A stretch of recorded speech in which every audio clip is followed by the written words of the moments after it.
আসসালামু আলাইকুম। এখন দেখবেন সংবাদ শিরোনাম। লন্ডনে দীর্ঘদিনের সহচর নেতাকর্মীদের কাছ থেকে বিদায় নিলেন তারেক রহমান। বললেন, আওয়ামী লীগের ধ্বংস করা দেশ পুনর্নির্মাণে কাজ করবে বিএনপি। জনশক্তি রফতানি খাত দালাল ও প্রতারণা মুক্ত করার তাগিদ প্রধান উপদেষ্টার। করতে হবে তরুণ প্রজন্মের শক্তির যথাযথ ব্যবহার। সারা দেশে মনোনয়নপত্র বিতরণ চললেও জমে ওঠেনি ফর্ম সংগ্রহ।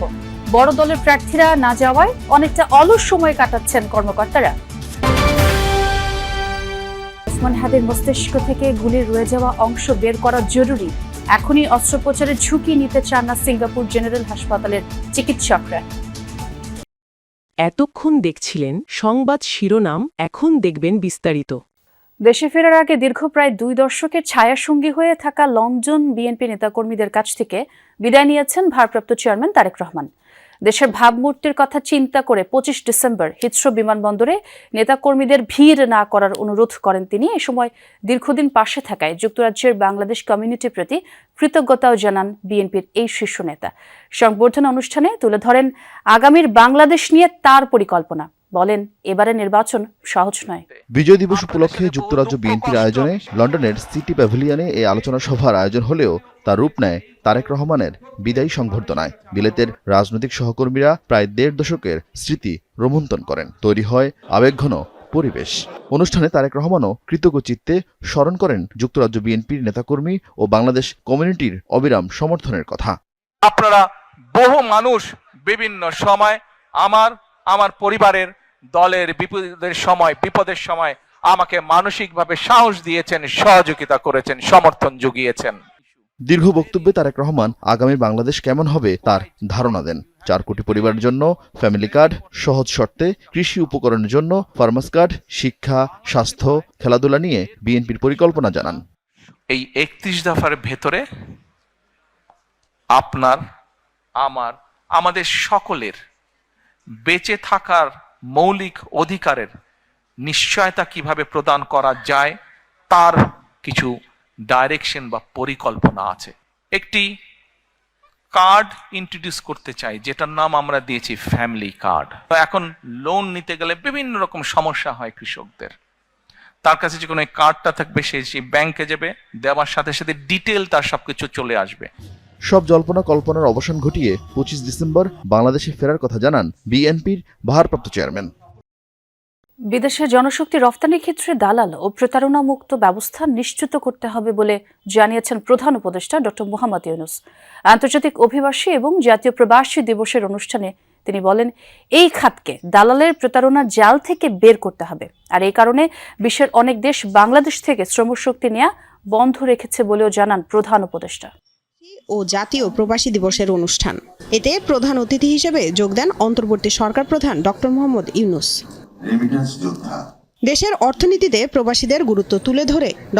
ইউনূস বলেন, বিদেশে জনশক্তি রপ্তানিতে বড় বাধা দালালদের দৌরাত্ম্য। এ বিষয়ে সরকারের অসহায়তার কথাও তুলে ধরেন তিনি। দালাল, এর থেকে বের হবার কোনো উপায় নাই। একটা দালাল বেষ্টিত জগৎ। এই বিদেশ যাওয়াটা দালাল আর প্রতারণার সঙ্গে সাংঘাতিক রকম ভাবে যুক্ত। পুরা জগৎটাই হলো দালাল বেষ্টিত জগৎ। আসল খবর কার কাছে বোঝা মুশকিল, কে কার থেকে কি কারণে টাকা নিচ্ছে বোঝা মুশকিল। সরকার অনেক দূরে এটার থেকে, ভেতরে ঢোকার ক্ষমতা সরকারের নাই।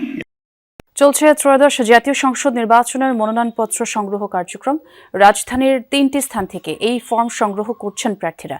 15 তারিখ থেকে মনোনয়নপত্র বিতরণ শুরুর পর এখন পর্যন্ত মোট 6 জন সেগুনবাগিচার বিভাগীয় কমিশনারের কার্যালয় থেকে পত্র নিয়েছেন।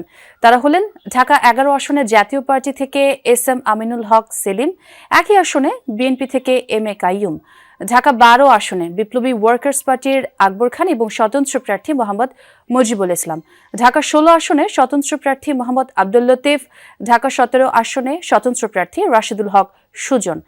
নির্বাচনী প্রশিক্ষণ ইনস্টিটিউট থেকেও মনোনয়নপত্র সংগ্রহ করেছে 3 জন। এছাড়া ডিসি অফিস মনোনয়নপত্র সংগ্রহ করতে পারবেন প্রার্থীরা। ঢাকা মহানগরীর 186, ঢাকা 13 অর্থাৎ মোহাম্মদপুর এলাকাটা, এবং 188 ঢাকা 15, এই দুটি আসনের আমি রিটার্নিং অফিসার। রিটার্নিং অফিসারের কার্যালয় হতে একটি মনোনয়নপত্র বিতরণ হয়েছে। এছাড়া ঢাকা 15 আসন থেকে আরও একজন প্রার্থী গণফোরাম থেকে মনোনয়নপত্র সংগ্রহ করেছেন। পাশাপাশি ঢাকা 13 আসন থেকে সোহেল রানা নামে একজন ব্যক্তি, উনি স্বতন্ত্র প্রার্থী হিসেবে মনোনয়নপত্র সংগ্রহ করেছেন। এদিকে নির্বাচন কমিশনের ঘোষিত তফসিল অনুযায়ী সারা দেশে একযোগে চলছে মনোনয়নপত্র বিতরণ কার্যক্রম। ডিসেম্বরের 15 তারিখ থেকে শুরু হয় মনোনয়নপত্র বিতরণ, তবে এখনও প্রার্থীদের মধ্যে খুব একটা তাড়া দেখা যাচ্ছে না। টাঙ্গাইলে 4 জন স্বতন্ত্র প্রার্থী মনোনয়নপত্র সংগ্রহ করেছেন। এছাড়া খুলনার 6টি সংসদীয় আসনে এখন পর্যন্ত সংগ্রহ করেছেন 7 জন। এর মধ্যে খুলনা 3 আসনে বিএনপি প্রার্থী রকিবুল ইসলাম বকুল সহ 2 জন, খুলনা 4 আসনে 2 জন, 5 ও 6 আসনে 1 জন করে মনোনয়নপত্র সংগ্রহ করেছেন। 29 ডিসেম্বর মনোনয়ন ফর্ম জমার শেষ দিন পর্যন্ত চলবে এই কার্যক্রম। নির্বাচনী কার্যক্রম নিরবিচ্ছিন্ন করতে সাপ্তাহিক ও সরকারি ছুটির দিনেও খোলা থাকছে রিটার্নিং ও ইনকিলাব মঞ্চের মুখপাত্র শরীফ ওসমান বিন হাদির ব্রেইন থেকে গুলির অংশ বের করা জরুরি, কিন্তু শরীর এখনও সেই অস্ত্রোপচারের জন্য প্রস্তুত নয়, এমনটাই জানিয়েছেন সিঙ্গাপুর জেনারেল হাসপাতালের চিকিৎসকরা। জানা গেছে গুলির অংশ বের করা সম্ভব না হলে স্বাস্থ্যের অবনতির শঙ্কা রয়েছে। তাকে যুক্তরাজ্য বা যুক্তরাষ্ট্রে নেওয়ার কথা বলা হলেও এই মুহূর্তে সেটা খুবই ঝুঁকিপূর্ণ বলছে হাসপাতাল। আরও জানানো হয়েছে তার ব্রেইন ছাড়া অন্য সব অঙ্গ প্রত্যঙ্গ সক্রিয়। এখন কিছু পরীক্ষা নিরীক্ষা করা হবে, তাছাড়া পরিবারের সাথে আলোচনা করে পরবর্তী সিদ্ধান্ত নেওয়া হবে। গেল 4 ডিসেম্বর পুরানা পল্টনের বিজয়নগর এলাকায় দুর্বৃত্তদের হামলার শিকার হন ধানমন্ডি 8 আসনের স্বতন্ত্র প্রার্থী ওসমান হাদি। প্রথমে ঢাকা মেডিকেলে একটি জরুরি অস্ত্রোপচার করা হয়, পরে পরিবারের দাবির মুখে চিকিৎসা দেওয়া হয় রাজধানীর এভারকেয়ার হাসপাতালে। গুম ও শতাধিক মানুষকে হত্যার মামলায় সাবেক সেনা কর্মকর্তা জিয়াউল আহসানের বিরুদ্ধে অভিযোগ আমলে নিয়েছেন ট্রাইব্যুনাল। প্রসিকিউশনের দাখিল করা আনুষ্ঠানিক অভিযোগ আমলে নিয়ে আগামী রোববার পরবর্তী শুনানি ধার্য করেছেন আন্তর্জাতিক অপরাধ ট্রাইব্যুনাল 1। তার বিরুদ্ধে গাজীপুরে 3 জনকে হত্যা, বরগুনার পাথরঘাটার চরদুয়ানিতে 50 জন হত্যা, বনদস্যু দমনের নামে সুন্দরবনে বন্দুকযুদ্ধের নাটক সাজিয়ে বেশ কয়েকজনকে হত্যার 3টি সুনির্দিষ্ট অভিযোগ আনা হয়েছে। এছাড়া জিয়াউল আহসানের বিরুদ্ধে বিএনপি নেতা চৌধুরী আলম, ইলিয়াস আলী, সাজিদুল হক সুমন, সালাউদ্দিন আহমেদ সহ 3 শতাধিক ব্যক্তিকে গুম ও হত্যার সংশ্লিষ্টতার তথ্য মিলেছে বলে জানিয়েছে ট্রাইব্যুনালকে চিফ প্রসিকিউটর। এসব অভিযোগের তদন্ত চলমান রয়েছে। এই মামলার পরবর্তী শুনানি 21 ডিসেম্বর। এদিকে ইন্টারনেট বন্ধ করে গণহত্যার অভিযোগে সজীব ওয়াজেদ জয় ও জুনাদ আহমেদ পলকের বিরুদ্ধে অভিযোগ গঠনের শুনানি 2026 সালের 7 জানুয়ারি নির্ধারণ করেছেন ট্রাইব্যুনাল। পলাতক জয়ের পক্ষে স্টেট ডিফেন্স নিয়োগ দেওয়া হয়। কারফিউ জারি করে গণহত্যার অভিযোগে সালমান এফ রহমান ও আনিসুল হকের বিরুদ্ধে অভিযোগ গঠনের শুনানি করে রাষ্ট্রপক্ষ। পরবর্তী শুনানি হবে সোমবার।